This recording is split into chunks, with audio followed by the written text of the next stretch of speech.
I'm Ethan, And I'm Liz. and this is Life on Eight Wheels. We've been meaning to make a video about our work camping jobs and how we finance our travels. And just the other day, I saw some comments on YouTube asking about the exact same thing. So I think it's overdue that we make this video. So we have a list of questions from you guys, and then we will talk about some stuff that we were concerned about before we started traveling. So here's our first question. Yeah, so we posted on Instagram and people responded in the comments, so I'm just going to read from there. Any random expenses while traveling you didn't think about? Do you have an emergency fund? Yeah, and that's the funny thing. That's what's happened to us more than we want to admit. Our truck's diesel filter gave out. We've had blowouts on the highway that we needed like brand new tires for. We've had axle work done on the RV. So it's not like emergencies don't happen. Mm-hmm. And I think one of the things that people tend to think when they move to an RV is that it's going to be easier to live in an RV. And instead of sweeping a patio, I'm now sweeping a roof. Mm-hmm. Instead of dealing with, I don't even know. Yeah, I mean, literally anything. Instead of dealing with anything with your house, you end up doing something different with the RV. And in my mind, if we didn't have a savings fund, I probably would have quit like 6 months ago because our money would have run out. So yes, we do have a savings fund, and it's been, I guess, an emergency fund, and it's been really, really helpful to have that, and we always put money back into it when we're, like, after we fix something. So after we fixed the tire, it was like $150, which isn't that much, but it does add up if you aren't ready for that $150. That's another grocery run that you can't make or something. So we do always put money back into it and keep it at a comfortable amount for us. Well, you have to think it's not any different than regular life. You can't live any lifestyle without having an emergency fund. Because if you have a problem in your house, you still have to fix that. If you have a problem in your RV, you still have to fix that. You have to have an emergency fund no matter what. But for us, the difference is if you have a problem with your AC at your house, mm-hmm. You're not in the middle of nowhere. You're not in a completely different place that you don't know the people to call. You don't know who's going to be the most reliable. So for us, it's more important to have that fund and more important to be able to pay for quality work because we just don't know the area most of the time. The next question goes in more to work camping. Is it easy to find jobs, or do you find yourself out of work for any time? It's pretty easy for us to find jobs. Mm-hmm.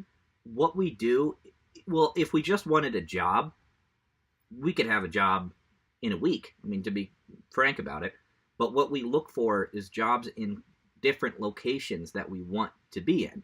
It's really easy to find a work camping job, truthfully, especially a work camping job that actually pays what you need it to. You'd be surprised.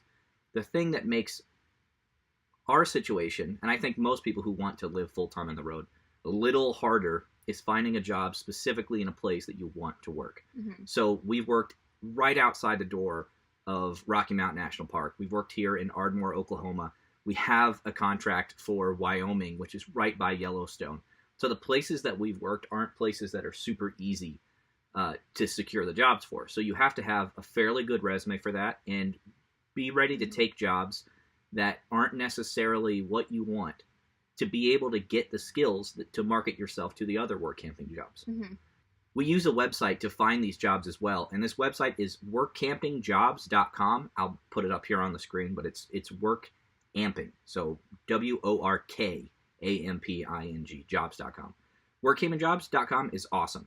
When we first found that website, we had no idea how we were going to be financing this trip. I knew I really wanted to do it. She was into it, but she needed to make sure that we weren't just going to be living on the streets. Yeah. So we had to find a job, and workcampingjobs.com completely changed the game. Mm-hmm. We started looking at, they sort it by state, they sort it by how much you get paid, they sort it by what type of job it is, and it was amazing. It links you up to one page that just gives you lists and lists. Yeah, we'll show you on the screen there, but honestly, mm-hmm. I think this is like the website that basically turned us into this kind of lifestyle and made it actually possible. It kind of goes in the next question, asking, do the jobs pay well enough to fit your lifestyle? So on that website, you can actually sort the different jobs by what they pay. So some of them only will provide you with full hookups, which is sometimes enough for people. Some will do full hookups and salary, which is what we tend to go towards.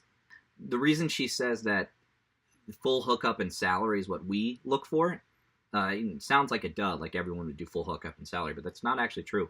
Because a lot of people that do full-time RV are living off of retirement as well. So this is a supplement for them. And for us, obviously, we're not retired. So we don't have any extra income coming in. So we have to have both full hookup and salary. What that means is typically your full hookup is your site usually means entirely, if not partially included. We've worked in Colorado where they required hundreds of dollars for your site, and that was a huge turnoff for the job in general. And then we've worked at places where the site is entirely free. And we've worked at places now where the site is like $250 a month, and then if you stay for the whole contract, you get half of the money back that you've paid for your site every month, so it only ends up being like $125, which is really good. That's unlimited electricity and water, and usually laundry options and all sorts of stuff. And so for us, we need both. Some people, if you have another source of income, you can do just salary only, and that, or I'm sorry, just full hookup as well. And sometimes you just work for your site, and the hours would be less and all that stuff. So the next question talks more about our personal life, I guess, rather than work camping. So this kind of goes around to anyone. So the question is, what do you do for health insurance? Yeah, that's a scary one. The problem with us not being able to answer this is that I'm about to turn 26. She is not. So she's still on her parents' insurance, which is a huge blessing for us to be able to do that. With me, I'm covered by the VA for my health care entirely free. I don't have to pay anything for my health care, so that's not really something we tend to think about that often now. But back in the day when we were looking for coverage for me, because I'm about to leave my parents' insurance, or was about to leave my parents' insurance at the time, we had to try to figure out how much it costs per month. We found some pretty decent plans. The Affordable Care Act does allow you to get plans that are at least within a manageable budget. But you have to have a job. There's really no way around it unless you're lucky enough to be covered by the VA like me, or in your case, having your parents' insurance for a couple years. I've met so many people now who work camp that just don't have health insurance. Yeah. I think it also makes it a lot easier for the older folks, and why the retirees tend to do work camping more than us younger folks, because they probably have Medicaid. And that covers everything. Exactly. So the other thing, though, too, is that some jobs on the listing on workcampingjobs.com absolutely do provide health insurance. Some of them. Not all of them. But if you read the descriptions, especially if you're working full-time, and depending on the state, there may be some laws. I'm not sure about state-per-state basis, but some, if you provide, or if you do 40 hours a week, you have to provide health care. And so some of these RV parks do have health insurance. So that's another way you could do it. At least maybe be off coverage only in the months that you're traveling, after you've saved the money and the seasons. That would probably be honestly the only option, unless you want to do a supplemental health care plan in the middle of that. So that's all the questions we got. And now, if we were from Canada, right? Yeah, no, we met some Canadian workers, some Canadian RVers who have their health care is entirely free, obviously, because Canada is socialized health care. But they can't work in the U.S. Yeah, their visa was running out, so they had to leave. But yeah, that's only a problem for the American friends down here. So those are all the questions we were sent, but now we want to talk about why we chose work camping to fund our travels in the first place. So we'll go through the process of how we would start applying for a job, how we get hired, and what the job consists of. So to start, we'll go to workcampingjobs.com. We'll pick the state we want to work in. Usually coincides with a national park or something interesting there. So let's say we wanted to go to Colorado again. We would look in the drop-down, click Colorado, and scroll through the jobs available. We'll read the descriptions and have it see if it says full hookup and salary. If it does, we find out how many hours they're requiring per person, how much the pay is, etc. Once that's done, an email is at the bottom of the paragraph. Usually. Sometimes it'll take you to the company's website. Like the one we had in Colorado, it took us to their website, and they actually had a spot on their website for work campers to apply. But most of them, it's just like an email at the bottom. That most of the time they'll want just like your copy of your resume, a photo of you, of any pets you have, and a photo of your rig to make sure it's not really falling apart or anything, and that you'd be a good fit, and that it would fit in the spots that they have for you. So usually you just send all that out, tell them you're interested in the job, and that what you saw on workcampingjobs.com seems like it would suit you guys, and then usually within the next 24 hours to 48 hours, we'll always get an email back saying that they don't need anyone, or that they like to set up a phone interview. Usually those postings are fairly fresh. They haven't been sitting there too long, so they're probably checking their emails often because they're trying to get somebody in. So if you send an email, we have a resume sent in with our photos of us, Aspen, and our rig, which is typical for most places. Then we have a paragraph that we've typed out before and just send that out as a draft for everybody, saying why we would be excited to work here and how we have experience doing this and what we do. And usually I actually include a link to our Instagram and YouTube as well, so people can see that we do this as a thing. Like, this is our lifestyle. And like we said, usually within 24 hours, we'll get a call back for it. So if we choose to accept that job, they usually do a phone interview in which they offer it to us. We'll accept it. And then they give us a time frame to be there. Sometimes it's a couple months in the future. Sometimes it's as soon as possible. So if it's in as soon as possible one, we get our stuff ready and we drive down there. When we get to the site, they'll tell us which site is ours. In this instance, it's Site 1. We pull into Site 1, hook up, we're done. That's it. This is now our spot. How the job works is I'm usually offered outside positions while she is offered inside positions. Like customer service, office work, pretty much. And so for me, I'll be riding around on a golf cart, checking or directing people to their sites and cutting grass, weed eating, stuff like that. Filling propane, cleaning the pool. Yeah, it's basic maintenance. It's exactly what you think you would need to do to run an RV park. And to be honest about that too, I'm not that important. My job it's the grunt work of the RV park, which is fine. But the real showstopper in this case is going to be usually, as they say, the lady.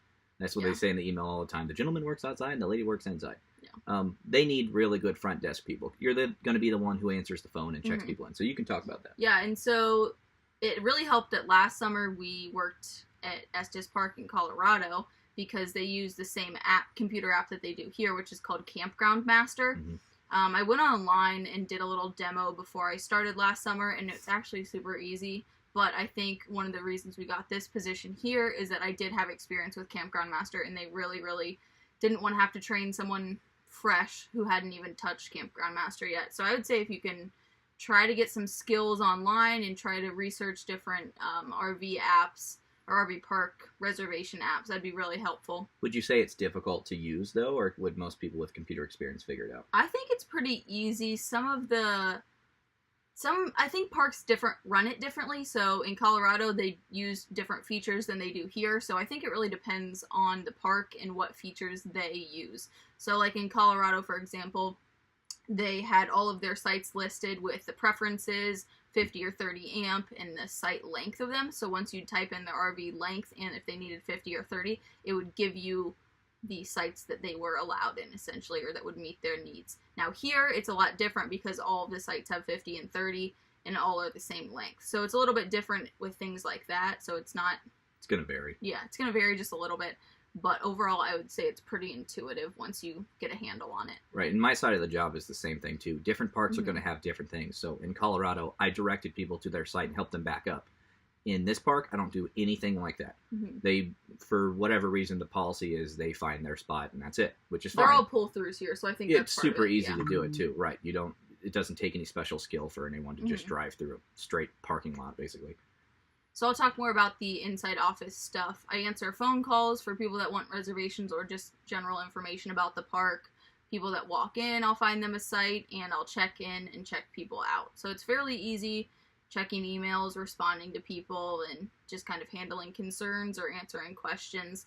So again, that's going to be different with every park. Every park has different rules, different amenities, different prices. So now that you know what the jobs consist of, the other thing that we were worried about is the contract lengths, and thinking that when we applied for a job, if we really hated it, like the people were just rude, or the area it just has nothing for us, are we stuck there? Is there some sort of contract that you can't break it? And obviously that doesn't make sense. So no, if you apply for an RV position or a work camping position and you get it, you can leave at any time. You could show up, work for a week, and leave. And the funny thing is, we actually had a lot of people do that at parks.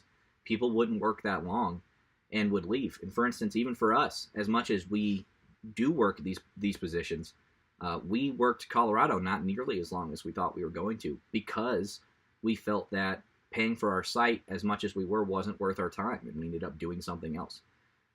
So you're absolutely able to leave at any time, but how they incentivize you to stay is usually, like I had said, paying back what you pay for your site. Because not every work camping job includes a free site. Most of the time, it's a manageable amount of money, like I was saying, $250. So they pay back $125 per month if you complete the contract. The contract could be from like May to October or something. Which actually brings me to another point now, which is seasonal work. So different places are going to have different seasons. So if you want to work in, I'm trying to think of something. If you want to work in Texas, for instance, like way down south, you can only do that for so long until it just gets so hot that the parks aren't even really open. I knew of one that we had applied for in California that was down in the desert that said they close. When was it? They close in like May, I think. And I asked him, I go, why do you close in May? That most seasons start in May. And he said, we close in May because it's triple digits. No one comes down. It's no too one wants hot, to stay in an RV park when it's 110 degrees outside. So that answers another question of, do you ever find yourself out of work? And the answer is yes, you can. But sometimes intentionally, too. So obviously what I was going to get with all of this is we work at work camping jobs as a means to an end. Not necessarily because our life's passion is to direct people into RV sites. Our life's passion is to travel, but to be realistic about it, you have to figure out how to do it. And we're good. We're good with people. She's good at the desk. I'm good at maintenance. We're good at what we do. I'm not saying we don't like the jobs. But the whole point of doing it is to get a good amount of savings. And then for a couple months, we live off the money that we made at the RV parks. And we do what we did the last couple months, which is travel to like a dozen national parks and just live off grid, which is amazing. But eventually that runs out and you have to go get yourself another job again. If you don't like the idea of living off grid and not having a job for a couple months, what you can do is always have a job work camping, just bouncing around in different seasonal locations. So when a season ends in Southern California, for instance, in May, guess what just opened up? Colorado. Because Colorado starts to not snow in May, and that's when the season for them at RV parks is excellent. But then they end in October because it starts to snow really bad then. So what opens up in October? Look around. It's that simple. So, like, even here at this park, there's actually another camp host couple that has been here for 2 years. This park is open all year round, so if you wanted to stay at a single spot, you could. You just have to find the right RV park that's open year round and needs a couple to be there and run the camp for a full year rather than just, like, seasonally. But typically, those are places down south. They're not going to do a year-round work camping job in Colorado again because you'll get snowed in and your RV will freeze, and it will not be a fun time. But you can do full-time work in Oklahoma or Texas or even Florida, something like that. We also have seen some work camping jobs that do offer housing. So if your RV wouldn't withstand the cold, say in Colorado, if you wanted to do like a ski resort kind of thing, some of them do provide housing for you. Now, we have a dog, so most of them don't allow you to bring your pets with you, which I understand. See the dog. But that's also another option if you wanted something during the winter, but we're worried about your RV freezing. Yeah, I'd love to be a ski bum and work the slopes, do a RV park during the summer, and then work at a ski resort somewhere in the winter. It would be awesome. So I think that's all the questions we have now. If you have any more, ask them in the comment section of YouTube or Instagram, and we'll try to get back to them. As I said, my name's Ethan. And I'm Liz. And this is Life on 8 Wheels. If you like this video, give us a thumbs up and give us a subscribe here on YouTube and go follow us on Instagram. Safe travels, guys.